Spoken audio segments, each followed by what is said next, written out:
Hello दोस्तों, कैसे हैं आप लोग। दोस्तों, अगर आप अमेरिका, कनाडा या ऑस्ट्रेलिया जाने का सोच रहे हैं तो मैं आपको कहूँगा आप गलत सोच रहे हैं। क्योंकि आज इस वीडियो में जिस मुल्क के बारे में बताऊँगा, इस मुल्क के इतने ज़्यादा बेनिफिट हैं, इतने ज़्यादा एडवांटेज हैं, इतने ज़्यादा फ़ायदे हैं कि जब आप ये सुन लेंगे, वीडियो देख लेंगे तो आप यकीनन कहेंगे कि हमने अमेरिका, कनाडा या ऑस्ट्रेलिया नहीं जाना, बल्कि हमने यूरोप के इसी मुल्क में जाना। दोस्तों, यूरोप के जिस मुल्क के बारे में आज मैं आपको बताऊंगा, उस मुल्क का सबसे बड़ा एडवांटेज तो ये है कि यहाँ पर साल भर गर्मी नहीं पड़ती। पूरे साल यहाँ का मौसम बहुत ही खुशगवार रहता है, बहुत ही ज़बरदस्त रहता है। क्योंकि आपको पता है पाकिस्तान और इंडिया में पूरे साल गर्मी ज़्यादा पड़ती है। और एक और प्रॉब्लम पाकिस्तान और इंडिया में लोगों को ये भुगतना पड़ता है, ये अजाब झेलना पड़ता है कि यहाँ पे लोड शेडिंग बहुत ज़्यादा होती है। एक तरफ गर्मी हो रही होती है और दूसरी तरफ आपके लोड शेडिंग होती है, आपके पंखे एसी ही बंद होते हैं, तो लोगों को डबल प्रॉब्लम का शिकार होना पड़ता है। तो इस मुल्क का एडवांटेज ये कि यहाँ गर्मी नहीं होती, साल भर मौसम बहुत अच्छा होता है। दूसरा एडवांटेज ये है कि यहाँ पे जो तनख्वाह मिलती है वो दुनिया की हाईएस्ट सैलरीज में आती है। जिस चीज़ के लिए आप बाहर जाते हैं वो होता है ज़्यादा ज़्यादा पैसा कमाना, और पैसा कमा के आप अपने बच्चों का मुस्तकबिल बनाना चाहते हैं, अपनी बीवी का, अपने माँ बाप का मुस्तकबिल बनाना चाहते हैं और अपना मुस्तकबिल बनाना चाहते हैं। तो दोस्तों, यहाँ पर आपका एक ख्वाब पूरा होता है। क्योंकि यहाँ पे यूरोप के अक्सर मुल्कों में 6 से 7 लाख रुपए माहाना तनख्वाह मिलती है, लेकिन यहाँ पर आपको 15 लाख रुपए माहाना तनख्वाह मिलती है, जो कि दुनिया के हाईएस्ट सैलरी देने वाले ममालिक में शामिल होता है।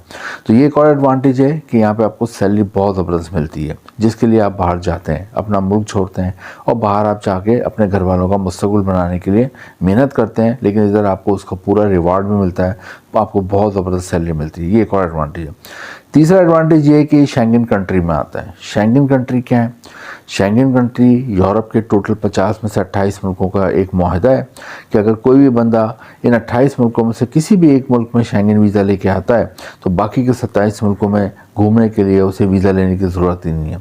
और ये हकीकत है, मैं ख़ुद भी शेंगन वीज़े पे गया हूँ और 2-3 मुल्क गया तो रास्ते में तो बीच बॉर्डर पे कोई चेकिंग ही नहीं होती। आप ऐसे ही चले जाते हैं जैसे कि हम इंडिया पाकिस्तान में एक एरिया से दूसरे एरिया में जाते हैं, तो बीच में कोई चेकिंग नहीं होती। शेंगन कंट्रीज़ में ये मुआहदा है, तो ये भी शेंगन कंट्री में आता है। एक और एडवांटेज दोस्तों इस मुल्क का ये है कि यहाँ पे इंग्लिश ज़बान बोली जाती है।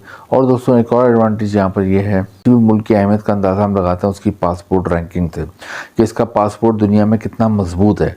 तो दोस्तों, 200 के करीब दुनिया में मुल्क हैं, इसका जो पासपोर्ट है टॉप 8 पासपोर्ट्स में आता है। दुनिया की जो मजबूत तरीन 8 पासपोर्ट्स आते हैं उसमें इसका पासपोर्ट आता है। और इधर के शहरियों दुनिया में 170 से ज़्यादा मुल्कों में वीज़ा फ्री जा सकते हैं, आ सकते हैं। ये एक और एडवांटेज है। आज के इस वीडियो में हम देखेंगे कि कौन सा मुल्क है, यहाँ पे कौन कौन सी जॉब आप कर सकते हो। तनख्वाह मैंने आपको बताई 15 लाख, लेकिन उसके लिए आपको कैसे जॉब मिलेगी, इसका तरीका क्या होगा, यहाँ पे आपको नेशनलिटी शरीयत कैसे मिलेगी, फैमिली को ला सकते हो या ला सकते, और आगे लाइफस्टाइल क्या होगा, तमाम चीज़ें हम आज के वीडियो में देखेंगे।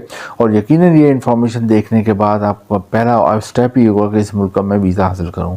दोस्तों, जिस मुल्क की मैं बात कर रहा हूँ जहाँ पे साल भर गर्मी नहीं पड़ती, जो शेंगन कंट्री में आता है, जहाँ आपको बहुत ज़बरदस्त तनख्वाह 15 लाख रुपए माहाना तनख्वाह मिलती है, और दोस्तों इसका पासपोर्ट टॉप 10 में रैंक करता है। इस मुल्क का नाम है आइसलैंड। नाम सुनते ही आपको ठंडक का एहसास हो रहा होगा। आइसलैंड की आबादी तकरीबन 5 लाख के करीब है, और क्योंकि आबादी कम है तो इन्हें अक्सर एम्प्लॉयज़ की ज़रूरत पड़ती है, बाहर से वर्कर की ज़रूरत पड़ती है। तो मैं आपको बताता हूँ यहाँ पे आपको जॉब के लिए कैसे अप्लाई करोगे। उससे पहले आपको बताता हूँ 5 कौन सी जॉब्स हैं जो कि आपको यहाँ आसानी से मिल जाती हैं। नंबर 1 पे जो जॉब है आइसलैंड में वो है फ़िशिंग इंडस्ट्री में। फ़िशिंग इंडस्ट्री में क्यों? क्योंकि यहाँ पे बहुत ज़्यादा फ़िशिंग इंडस्ट्री डेवलप हो चुकी है, फ़िशिंग इंडस्ट्री ग्रो करी हुई है। तो यहाँ पे फ़िशिंग इंडस्ट्री में बहुत ज़्यादा जॉब है। फ़िशिंग इंडस्ट्री में हर तरह की जॉब होती हैं, चाहे आप एजुकेटेड हैं चाहे आप एजुकेटेड नहीं हैं, तो आपको हर तरह की यहाँ पे जॉब मिल सकती है। यहाँ से फ़िश अच्छी खासी एक्सपोर्ट होती है यूरोप के अक्सर मुल्कों में। आइलैंड कंट्री है, चारों तरफ समुंदर है, तो फ़िश बहुत ज़्यादा मकदार में, और यहाँ पर आप फ़िश की कटिंग कर सकते हैं, फ़िश की पैकिंग कर सकते हैं। यहाँ पे आप फ़िश को कैसे एक जगह से दूसरी जगह ट्रांसपोर्ट करते हैं वो आप निज़ाम संभाल सकते हैं। इसके अलावा फ़िशिंग की जो वेन्स वगैरह होती हैं, जो इनकी गाड़ियाँ होती हैं, उसको ड्राइव कर सकते हैं। इसके अलावा फ़िशिंग को कैसे स्टोर में रखते हैं, कितने टेम्परेचर में रखते हैं, कौन से केमिकल लगाते हैं, तमाम जॉब कर सकते हैं। और अगर पढ़े लिखे हैं तो अकाउंटेंट का काम कर सकते हैं, फाइनेंस का काम कर सकते हैं, वेयर हाउस इंचार्ज के तौर पर काम कर सकते हैं, मैनेजर के तौर पर काम कर सकते हैं। पहले नंबर पर फ़िशिंग इंडस्ट्री में बहुत जॉब है, आराम से मिल जाती है। सेकंड नंबर पे यहाँ पे जॉब्स हैं वो है होटल और रेस्टोरेंट इंडस्ट्री में। उसकी वजह ये कि यहाँ पे साल भर टूरिस्ट का तांता बंधा रहता है। बहुत ही खूबसूरत मुल्क है, बहुत ही खूबसूरत आइलैंड कंट्री है, तो टूरिस्ट जब आते हैं तो यहाँ पर एडवांटेज ये होता है कि आप तो साल भर जब टूरिस्ट आते हैं तो होटल रेस्टोरेंट में बिज़नेस पूरा ग्रो करता है और आपको होटल रेस्टोरेंट में हर तरह की जॉब मिल जाती है। होटल रेस्टोरेंट में हर तरह की जॉब होती है। अगर आप पढ़े लिखे हो तो हिसाब से आपको जॉब मिलती है मैनेजर की, एडमिनिस्ट्रेटर की, और अगर आप पढ़े लिखे नहीं हैं तो फिर आपको यहाँ पे वेटर की जॉब मिल जाती है, वेटरेस की, शेफ़ की, किचन हेल्पर की, room service, house keeping, bell boy की, लॉन्ड्री का काम मिल जाता है, गार्ड का काम मिल जाता है। इसके अलावा डाइनिंग एरिया में आप ड्यूटी कर सकते हैं, रिसेप्शन पे ड्यूटी कर सकते हैं। दोस्तों एक और जो यहाँ पे जॉब्स हैं वो टैक्सी ड्राइविंग। अगर आप टैक्सी ड्राइव कर सकते हो तो यहाँ पे आपको टैक्सी ड्राइविंग की भी जॉब मिल जाती है, लेकिन इसके लिए ज़रूरी है आपके पास इंडिया और पाकिस्तान में रहते हुए आप वहाँ पे इंटरनेशनल ड्राइविंग लाइसेंस बनवा लें, ताकि आपको जब यहाँ आए तो आपको यहाँ का लाइसेंस आराम से मिल जाए। लास्ट में फूड डिलीवरी की बहुत जॉब है और ग्रॉसरी की डिलीवरी की जॉब है, बड़े बड़े डिपार्टमेंटल स्टोर हैं। और दोस्तों एक शोबा और है कंस्ट्रक्शन का, तामीरात का। अगर आपकी कोई तालीम है कंस्ट्रक्शन के हवाले से तो आपको अच्छी जॉब मिल जाती है। अदरवाइज़ आपको आपका उसको हुनर है, स्किल है, आपको काम आता है कारपेंटर का, इलेक्ट्रिशियन का, कलर करने का, वॉलपेपर लगाने का, गार्डनिंग का, तो आपको अच्छी तमाम जॉब्स हैं। अब आपको सवाल होगा कि जॉब्स के लिए अप्लाई कैसे करें। दोस्तों जॉब्स के लिए अप्लाई करने का बताऊंगा, लेकिन पहले ही आपको बता दूं कि आपके पास यूरोपियन फॉर्मेट में CV और कवर लेटर होना चाहिए। यूरोपियन फॉर्मेट का CV और कवर लेटर पूरी दुनिया में चलता है और यूरोप में तो ख़ास तौर पर चलता है, तो वो खुद बना लें। खुद नहीं बना सकते हो, किसी भी कंप्यूटर की दुकान पर 200-300 रुपये दे के बनवा लें। वो आप भेजना होता है, आपको कहाँ भेजना होता है। उस जॉब्स के बहुत सारे ऑनलाइन लिंक हैं, फ्री में भेजना है, किसी को कोई पैसा नहीं देना। 2-3 लिंक मैंने भी डिस्क्रिप्शन में दिए हैं, वहाँ पे भी आप भेज सकते हैं। वहाँ पे जाके वेबसाइट पर जॉब्स देखें अपने हिसाब से।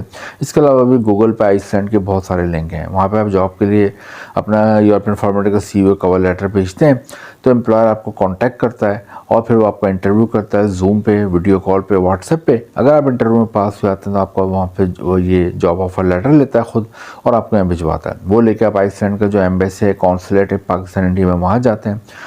जॉब ऑफर लेटर के साथ आपके पास 5 चीज़ें और हों। आपका पासपोर्ट लाजमी बना हुआ हो और एक्सपायर ना हो, कम से कम एक्सपायर होने में 6 महीने बाकी हो। पहली चीज़ आपने ये देखनी। सेकंड नंबर पे आपको कैरेक्टर सर्टिफिकेट हो, हेल्थ सर्टिफिकेट हो, NIC हो, फ़ोटो हो और आपके पास ये तमाम 5 चीज़ें हों और जॉब ऑफर लेटर तो या वहाँ जमा कराते हैं। आपको 10 से 20 दिन में वहाँ का वर्क वीज़ा मिलता है। शुरू में 1 से 3 साल का वर्क वीज़ा मिलता है, बाद में एक्सटेंड हो जाता है। बाद में आप अपनी फैमिली को भी बुला सकते हैं और वहाँ पे आपको नेशनलिटी भी 5 से 8 साल बाद मिल सकती है। दोस्तों आइसलैंड बहुत ज़बरदस्त कंट्री है, इसके लिए ट्राई करें। आइसलैंड बहुत ज़बरदस्त कंट्री है, यहाँ के लोग बहुत कोऑपरेटिव हैं, यहाँ के लोग बहुत सपोर्टिव हैं। यहाँ पर आपको हर रंग, हर नस्ल, हर मज़हब के लोग मिलेंगे और आपस में बड़ी मोहब्बत से रहते हैं। यहाँ पर आपको मुस्लिम भी मिलेंगे, क्रिश्चियन भी मिलेंगे, ज्यूइश भी मिलेंगे, हिंदू भी मिलेंगे, सिख भी मिलेंगे। और जैसा कि मैंने कहा सब एक दूसरे के फेस्टिवल मनाते हैं, एक दूसरे के त्यौहार में शिरकत करते हैं और एक दूसरे के साथ शेयरिंग करते हैं, केयरिंग करते हैं। क्योंकि यहाँ पे आपको पता है आबादी कम है तो ज़्यादातर लोग जो आपस में रहते हैं तो बड़ा मिलजुल के इसलिए रहते हैं और एक दूसरे को सपोर्ट करते हैं।